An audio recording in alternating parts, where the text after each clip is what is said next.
আসসালামু আলাইকুম। আমি শাহাদাত হোসেন বুট্টু। প্রিয় অষ্টম শ্রেণীর শিক্ষার্থীরা, আসন্ন বার্ষিক পরীক্ষা 2024 উপলক্ষে তোমাদের বিজ্ঞান বিষয়ে সুপার সাজেশন নিয়ে আলোচনা করা হচ্ছে। বেসিক্যালি এই সুপার সাজেশনটা তোমাদের সিলেবাস অনুযায়ী সাজানো হয়েছে। প্রথমে বহু নির্বাচনী প্রশ্ন, এবং এখানে বহু নির্বাচনী প্রশ্নের মধ্যে স্টার এবং টু স্টার দেওয়া আছে এবং উইদাউট স্টার আছে। তোমরা এগুলো যেগুলো যাদের প্রিপারেশন একটু ভালো, তারা সকল বহু নির্বাচনী প্রশ্নগুলো দেখবা, এবং যাদের প্রিপারেশন একটু মিডিয়াম তারা two one star two star গুলো দেখবা। আর যাদের প্রিপারেশন মোটামুটি, তারা আমি আশা করব তারা টু স্টার থ্রি স্টার গুলো দেখবা, ঠিক আছে। এখানে দেখো তোমাদের জন্য এভাবে ইম্পর্টেন্স সমস্ত এমসিকিউ গুলো দেওয়া হলো এবং এক কথায় উত্তর। যেমন দেওয়া হলো স্মরণের একক কি। হ্যাঁ, স্মরণের একক হচ্ছে কি মিটার। দৈর্ঘ্য আর স্মরণের একক একই, ঠিক আছে।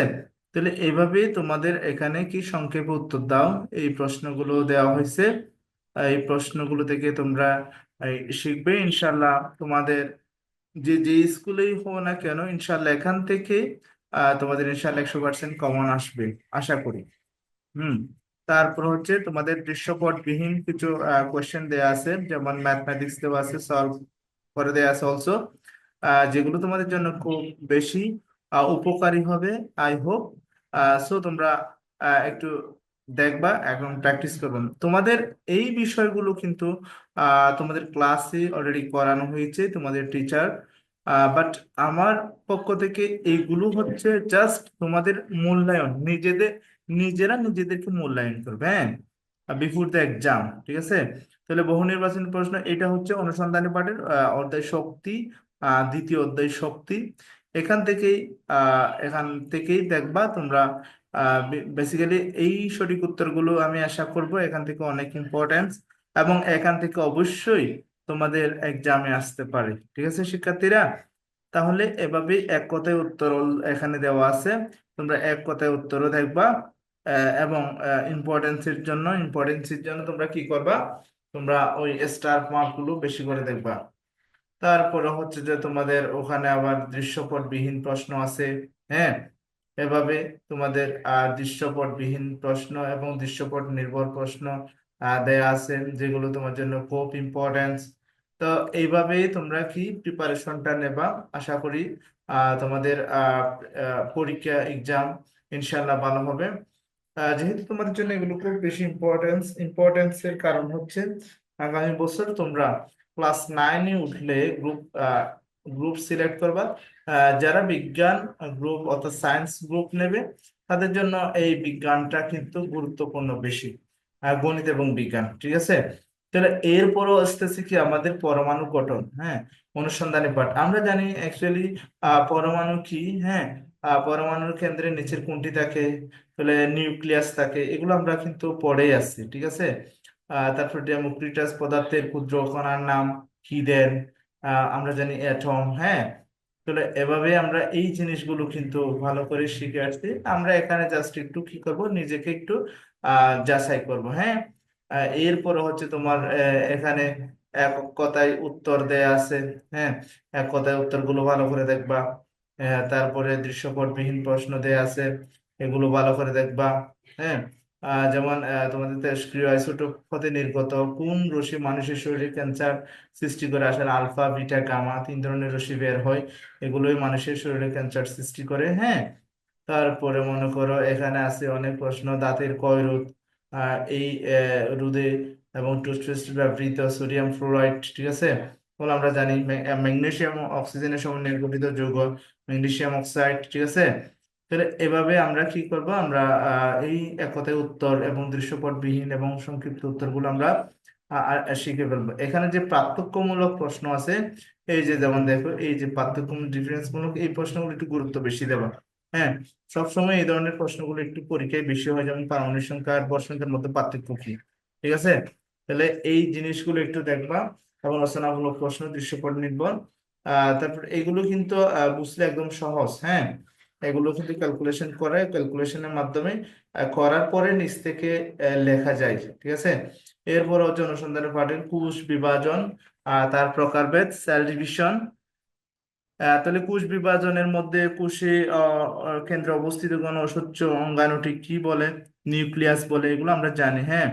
তারপরে মাইটোসিসে একটি মাতৃকোষ থেকে কয়টি অপত্য কোষ তৈরি হয়, তাহলে ওই দুইটি, হ্যাঁ। এভাবে আমরা কি করব, একটু প্র্যাকটিস করব, নিজেকে আমরা যাচাই করব নিজে পারি কিনা, তাহলে এখান থেকে হয়ে যাবে। এটা হচ্ছে একদম ফাইনাল প্রিপারেশন তোমাদের, ইনশাল্লাহ এখান থেকে তোমাদের 100% কমন আসবে, তোমাদের হতাশ হওয়ার কোনো কারণ নাই। এই পরীক্ষায় যদি তোমরা ভালো করতে চাও তাহলে এই সাজেশনটা তোমরা ভালো করে একদম সম্পূর্ণ ভিডিওটা একদম না টেনে দেখবা, ঠিক আছে। তাহলেই আশা করি তোমাদের আহ সাজেশনটা ক্লিয়ার হয়ে যাবে এবং পরীক্ষা ইনশাল্লাহ ভালো করবা। তারপরে এটা হচ্ছে উদ্ভিদ কোষ, টিস্যু ও তাদের বিশেষত্ব। এটা হচ্ছে বেসিক্যালি ভুটানের অংশ। ভুটানি মিনস বায়োলজি টু পার্ট, হ্যাঁ, জুলজি অ্যান্ড ভুটানি। তো এগুলো আমরা জানি, তাহলে এখান থেকে এগুলো তোমরা একটু দেখবা, হ্যাঁ, এক কথায় উত্তরগুলো একটু দেখবা, হ্যাঁ। তারপরে বাজক টিস্যু, কোন ধরনের টিস্যু টিস্যু তৈরি হয়, স্থায়ী টিস্যু। তারপরে এইগুলো একটু দেখবা ভালো করে, এগুলো কিন্তু তোমাদের সামনে কাজে লাগবে, তোমাদের যখন সায়েন্স নেবা, তোমাদের বায়োলজির জন্য কাজে লাগবে, হ্যাঁ। আর সায়েন্স না নিলেও তোমাদের অবশ্যই বিজ্ঞান থাকবে নবম শ্রেণীতে, তখন সেখানেও কিন্তু এগুলো কাজে লাগবে, হ্যাঁ। তাহলে এইগুলো একটু দেখবা। এখানে যেগুলো দেয়া হয়েছে আমি বারবার বলতেছি, যাদের একটু প্রিপারেশন সমস্যা তারা স্টার মার্কগুলো দেখবা।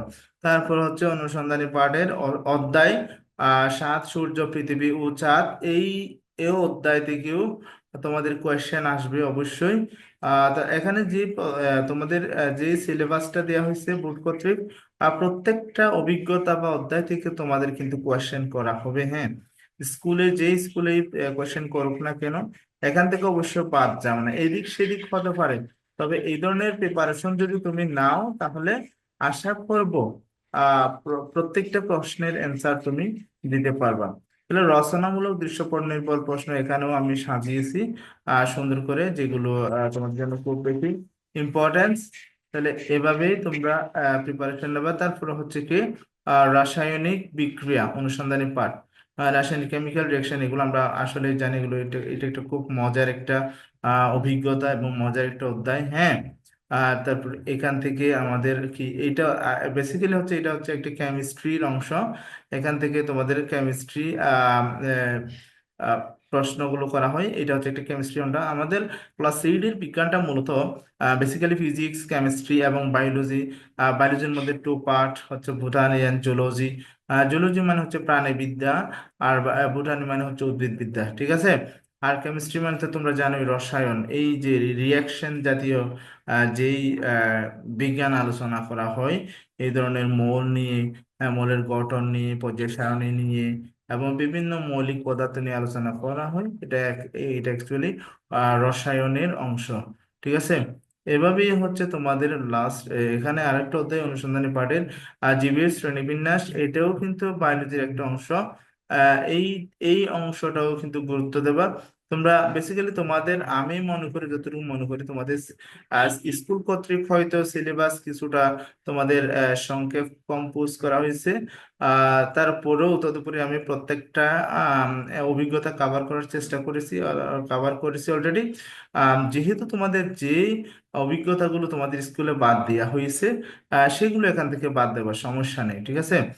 যেগুলো বাদ দেওয়া হয় নাই সেগুলো এখান থেকে পড়বা। যদি কোনো অভিজ্ঞতা বাদ না দেয় তাহলে পুরো সাজেশনটাই ফলো করবা, ইনশাল্লাহ এখান থেকে 100% কমন আসবে। তারপর হচ্ছে তোমাদের ওই যে ভৌগোলিক স্থান, স্থানিক সময় এবং অঞ্চল সমূহ। তাহলে এখানে কিন্তু অনেক প্রশ্ন আছে, তোমাদের এখানে সঠিক উত্তর আছে, যেটা হচ্ছে খুব বেশি ইনফরমেটিভ একটা অভিজ্ঞতা, এক্সপেরিয়েন্স।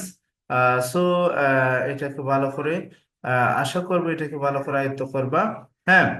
তাহলে এখান থেকে কিন্তু ইম্পর্টেন্স কিছু প্রশ্ন তোমাদের আসবে, যেগুলো রিয়েল লাইফে তোমাদের জন্য কাজে লাগবে, যেগুলো যে কোনো পরীক্ষার জন্য, যে কোনো যেমন চাকরির এবং বিভিন্ন অ্যাডমিশন টেস্টের জন্য কিন্তু এখান থেকে কিন্তু কোয়েশ্চেন আসতে পারে, এগুলো সেই রিলেটেড প্রশ্ন। সেই জন্য এটাকে অবহেলা করবে না, বেসিক্যালি পরীক্ষার জন্য তোমরা ভালো করে পড়বা। হ্যাঁ, তারপর হচ্ছে অনুসন্ধানী পার্টের অধ্যায় 12 চুম্বক। এটা হচ্ছে একটা বেসিক্যালি এটা ফিজিক্সের একটা অংশ। হ্যাঁ, তাহলে চুম্বক আমরা জানি, চুম্বক হচ্ছে এমন একটা পদার্থ যার কিছু ধর্ম আছে। হ্যাঁ, উত্তর দক্ষিণ বরাবর থাকে এবং আকর্ষণ বিকর্ষণ করার ক্ষমতা থাকে। এই ধরনের পদার্থকে আমরা চুম্বক বলি। হ্যাঁ, যেগুলো চুম্বক যাদেরকে আকর্ষণ করে তাদের চৌম্বক পদার্থ বলা হয়। তাহলে চুম্বকের একটা ক্ষেত্র আছে, অর্থাৎ একটা চুম্বক যে অঞ্চল ব্যাপী তার আকর্ষণ বা বিকর্ষণ করার ক্ষমতা বজায় রাখে, সেটাই হচ্ছে তার চুম্বক ক্ষেত্র। ঠিক আছে। চুম্বকের প্রধান কিন্তু দুইটি ধর্ম আমরা জানি, সেটা হচ্ছে তোমাদের ও দিগদর্শন ধর্ম এবং আকর্ষণ এবং বিকর্ষণ করার ক্ষমতা। তাহলে এইটা কিন্তু মজার একটা অধ্যায়। এখান থেকে তোমাদের কিন্তু 9-এ কিন্তু তোমাদের কি থাকবে, কোয়েশ্চেন থাকবে। ঠিক আছে। তাহলে এখানেই আমার ক্লাস, সরি, এখানেই আমার সাজেশন পর্ব শেষ। এটা সুপার সাজেশন। আশা করি তোমরা ভালোভাবে বুঝতে পেরেছো। তোমরা এগুলো এভাবেই প্র্যাকটিস করবে। আর তোমরা যদি আমার চ্যানেলে নতুন হয়ে থাকো, হ্যাঁ, আমাকে একটু সাবস্ক্রাইব করে সহযোগিতা করবা, যেহেতু আমার চ্যানেলটা নতুন, এবং বেল বাটনটি অন করে তোমরা আমার পাশে থাকবা, যেহেতু ভবিষ্যতে আমি ভালো ভালো ভিডিও আপলোড করব। ধন্যবাদ সবাইকে।